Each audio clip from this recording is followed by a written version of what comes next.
नमस्कार दोस्तों, हमारे YouTube चैनल में एक बार फिर से आपका बहुत बहुत स्वागत है। 12 नवंबर कार्तिक मास की एकादशी यानी देवउठनी एकादशी। सोमवार के दिन तुलसी में बांध देना, यह एक चीज गरीबी हो जाएगी। दूर और पुरानी से पुरानी बीमारी और कष्ट खत्म हो जाएंगे। रातों रात आपकी किस्मत बादल जाएगी और हो जाएंगे माला माल। दोस्तों, करीब 400 वर्षों बाद अद्भुत महासंयोग बन रहा है। 12 नवंबर 2024 को देवउठनी एकादशी का व्रत रखा जाएगा। दोस्तों, शास्त्रों के अनुसार कार्तिक मास में पढ़ने वाली एकादशी तिथि को देवउठनी एकादशी या पुरुषोत्तमिया एकादशी के नाम से जाना जाता है। देवउठनी एकादशी व्रत के लिए कोई चंद्रमा निर्धारित नहीं है।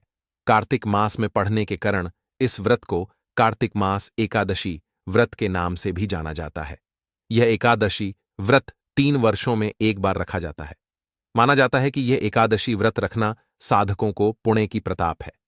हर एकादशी का अपना महत्व और कथा होती है। दोस्तों, कहते हैं कि देवउठनी एकादशी का व्रत कथा के बिना अधूरा माना जाता है। विष्णु पुराण के अनुसार देवउठनी एकादशी का व्रत करने से व्यक्ति को पशु यानी कि प्राप्त नहीं होती है। उसे काल मृत्यु का भाई नहीं, राहत है और व्यक्ति मृत्यु के बाद स्वर्ग लोक को जाता है। दोस्तों, अगर आप भी श्री हरि की कृपा अपने जीवन में पन चाहते हैं तो वीडियो को लाइक करके कमेंट में जय श्री हरि जय विष्णु भगवान लिखना ना भूले। साथ ही चैनल को भी सब्सक्राइब कर ले। दोस्तों, तुलसी का पौधा तो प्रत्येक हिंदू घर में होता है, लेकिन बहुत कम लोग तुलसी के संबंध में शास्त्रों में बताए गए महत्वपूर्ण नियम जानते हैं। तुलसी की पूजा कैसे करनी चाहिए, तुलसी को जल कैसे देना चाहिए, तुलसी के पास कौन सी वस्तुएं शुभ होती है आदि कई महत्वपूर्ण नियमों का पलानपूर्वक बक करना आवश्यक होता है। इसके अलावा अगर आप तुलसी के नीचे यह एक चीज बांध देते हैं तो आपको मां तुलसी का देर सर आशीर्वाद मिलता है और आपके घर में मां लक्ष्मी जी सदैव ही निवास करती हैं। दोस्तों, तुलसी का पौधा घर में होना परिवार के प्रत्येक सदस्य के लिए लाभकारी होता है। यह पौधा हर प्रकार से उपयोगी होता है। पुराने के अनुसार तुलसी में देवी लक्ष्मी जी का वास होता है और नियमित रूप से इस पौधे की पूजा करने से लाभ भी अवश्य मिलता है। लेकिन यदि आप तुलसी को घर में रखना के साथ ही उसके नीचे यह एक चीज बांध देते हैं तो आपको तुलसी लगाने का कई गुना कार्तिक फल प्राप्त होता है, क्योंकि इस एक चीज के बिना तुलसी अधूरी मनी जाती है। यह चीज तुलसी को संपूर्ण बनती है। वेद पुराण में इसके बड़े में विस्तार पूर्वक बताया गया है।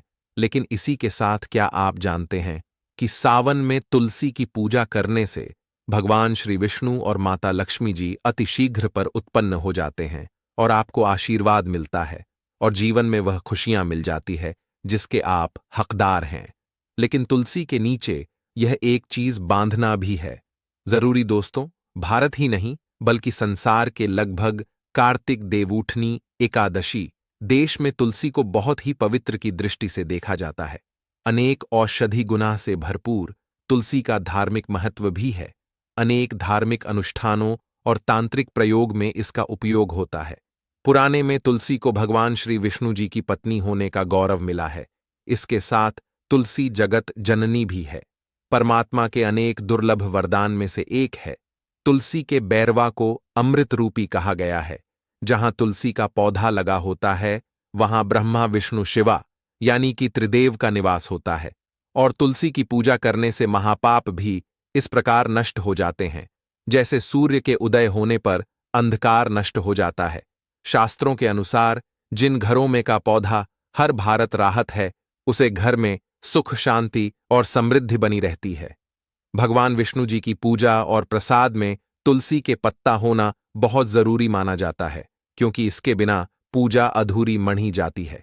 इन्हीं कर्म से सभी हिंदू परिवारों में तुलसी का पौधा लगभग होना जरूरी होता है। अगर आपके घर में भी तुलसी है तो सुख शांति और समृद्धि के लिए तुलसी मां को चुनरी अवश्य पुरानी चाहिए और तुलसी मां के चुनरी चढ़ाने से आपके घर में सुख समृद्धि आई है। अक्सर लोग जान अनजाने में कई गलतियां कर देते हैं। वह तुलसी का पौधा तो लगा लेते हैं लेकिन तुलसी मां को चुनरी नहीं उड़ते, जिसके कारण उन्हें शुभ फलों की प्रताप नहीं होती है। मां के ऊपर तुलसी जरूर बंधनी चाहिए। तुलसी ना केवल एक पौधे हैं बल्कि यह हमारी माँ के समाज है। कई घरों में तुलसी पर चुनरी उदाकर रखा जाता है, लेकिन इसका ध्यान कुछ लोग रखते हैं। आमतौर पर लोग तुलसी को लाल रंग की चुनरी ओढ़ते हैं, लेकिन लाल मंगल का रंग है। तुलसी का रंग का कारक बुध है।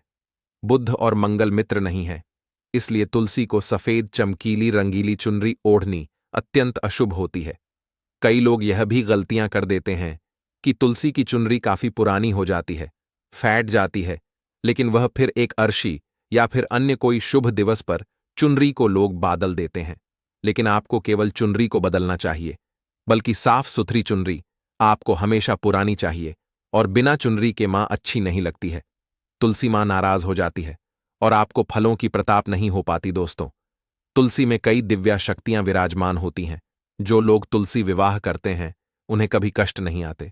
स्वर्ग की प्रताप होती है, मां की बड़ी प्रसन्नता मिलती है। शालिग्राम और तुलसी के विवाह करने से सारे हां या फिर कल है, पाप, दुख और रोग नस दूर हो जाते हैं। दोस्तों, तुलसी के पास यह चीज कभी ना रखें। तुलसी के पास आप शिवलिंग ना रखें और गणेश जी की प्रतिमा ना रखें। शिवलिंग ग के पास कपड़े कभी ना सुखाए, क्योंकि आप जब भी सूखने हैं तो उससे जो पानी गिरता है वह अशुभता लता है, नकारात्मकता फैलता है। तो तुलसी के पास कपड़े कभी ना सुखाए, शिवलिंग और गणेश जी की प्रतिमा ना रखें और जूते चप्पल भी ना उतारें। तुलसी के पास सदैव साफ सफाई रखें और तुलसी को शुद्ध पवित्र जल जरूर देना। साफ स्वच्छ वस्त्र धारण करके ही तुलसी को जल दे। दोस्तों, रविवार के दिन भी तुलसी को चुन वर्जित माना गया है।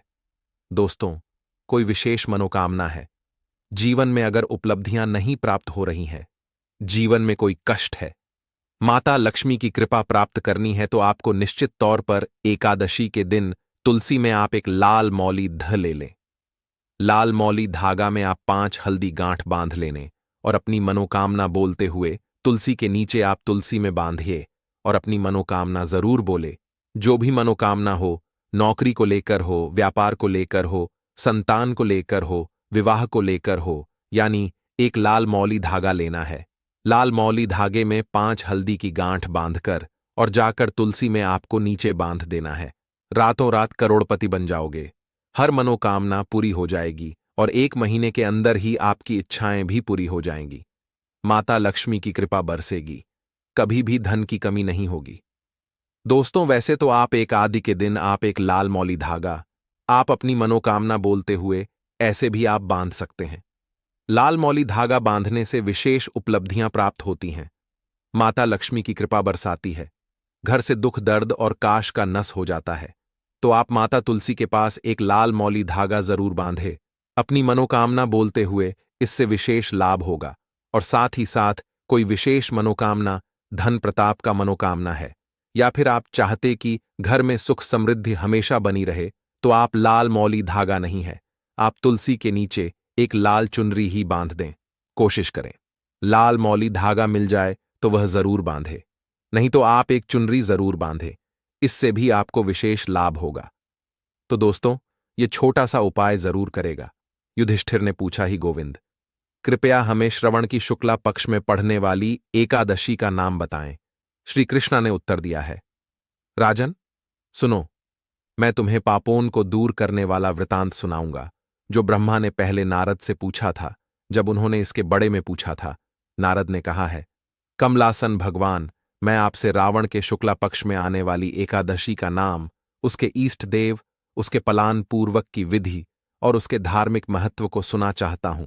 कृपया मुझे इन मामलों पर प्रकाश डालें। नारद की बातें सुनकर ब्रह्मा इस प्रकार बोले, नारद, ध्यानपूर्वक सुनो, मैं तुम्हें देवउठनी नाम की एकादशी के बड़े में बताऊंगा, जो श्रवण के शुक्ला पक्ष में आई है और लोगों के कल्याण के लिए लाभदायक है। इसके श्रवण मंत्र से ही वाजपेयी यज्ञ का पुण्य प्राप्त हो जाता है। हेमुनिवार पूर्व कल में त्रेयुग में है। नमक राजा के वंश में पृथ्वी नाम का राजा महिष्मतिपुरी में राज्य करता था। उसे राजा की 1000 परम प्रिया थी, परंतु उनमें से किसी को भी पुत्र नहीं था जो कि उनके राज्यवार को संभल सके। देवता, पितृ सिद्ध तथा अनेक चिकित्सकों आदि से राजा ने पुत्र प्रताप के लिए काफी पर्यटन किया, लेकिन सब असफल रहे। तब राजा ने तपस्या करने का निश्चय किया।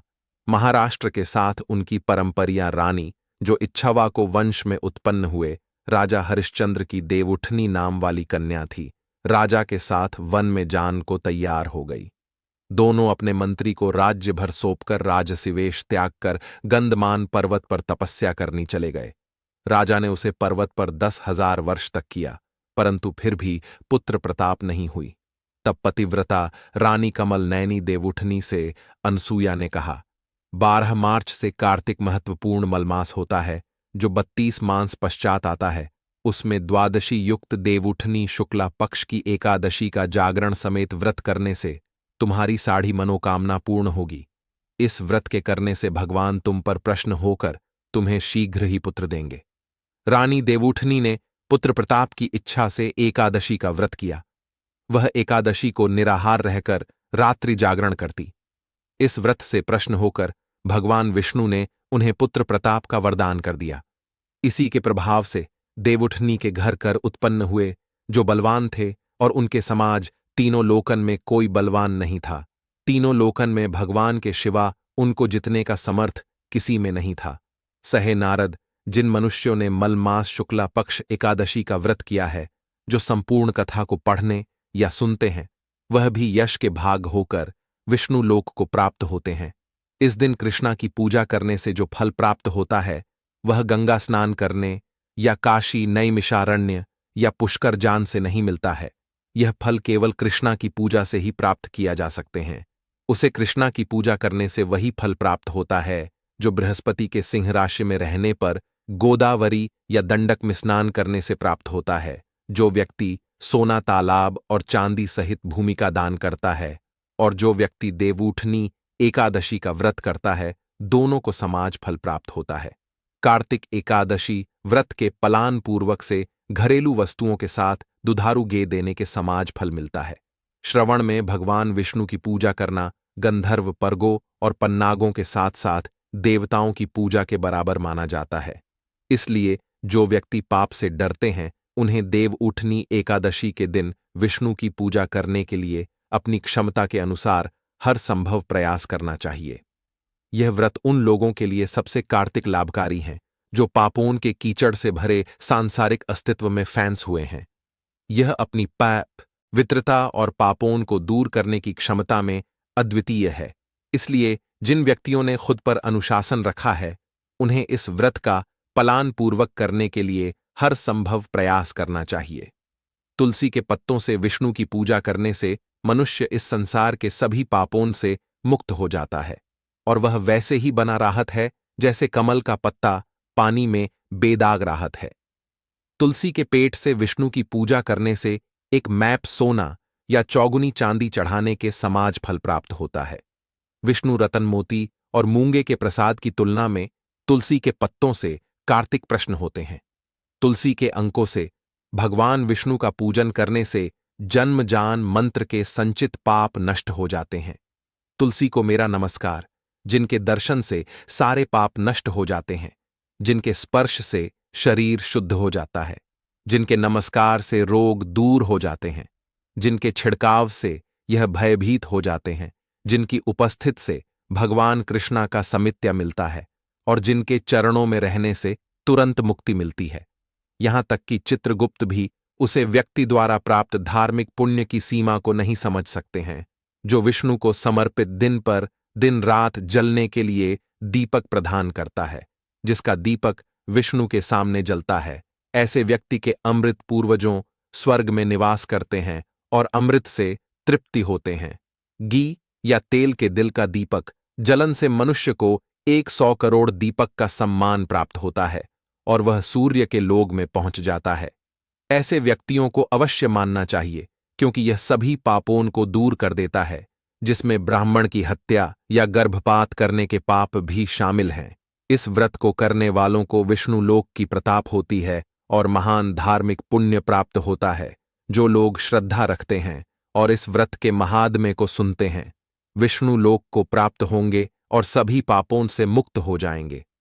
देवउठनी एकादशी के दिन भक्तों को पूरे उत्साह और भक्ति के साथ भगवान विष्णु की पूजा करनी चाहिए। लोग जल्दी उठाते हैं और तुलसी के पत्तों, फूलों, फलों और तिलों से भगवान की पूजा की जाती है। बाद में पंचामृत अभिषेक भी किया जाता है। इस दिन भगवान के सामने दीपक जलाकर अपने सभी पापों के लिए क्षमा मांगने की भी प्रथम है।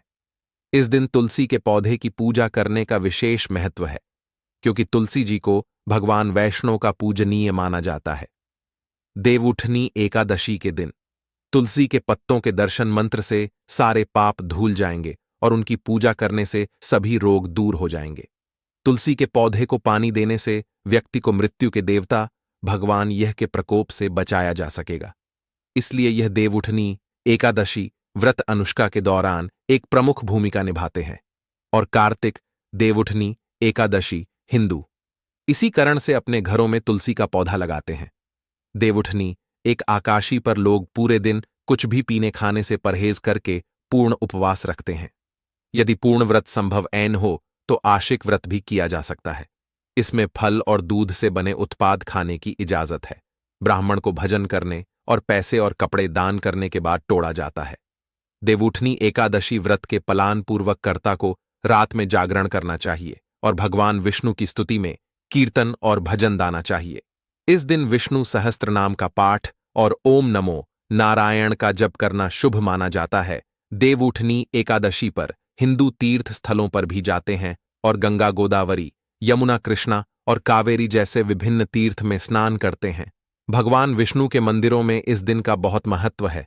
इस दिन विशेष पूजा, अभिषेक, भजन और आरती की जाती है। इस अवसर पर विभिन्न प्रकार के भोग तैयार किया जाते हैं और भगवान विष्णु को अर्पित किया जाते हैं। कामिका एक एकादशी हिंदुओं का एक शुभ उपवास दिवस है। ब्रह्म व्यवहार पुराण में यह कहा गया है कि जो कोई भी इस व्रत को करता है उसे महान मूल्य का लाभ मिलता है और उसे विभिन्न यज्ञ की मेजबानी करने से प्राप्त होने वाले महान कर्मों की प्रताप होती है। देवउठनी एकादशी व्रत अपने प्लान पूर्वक कर ताकि इच्छाओं को पूरा करता है और उन्हें समृद्ध जीवन का आशीर्वाद देता है। यह उन्हें आध्यात्मिकता के पद पर भी ले जाता है। इसलिए सही कहा जा सकता है कि देवउठनी एकादशी का व्रत आपको जरूर से ही करना चाहिए।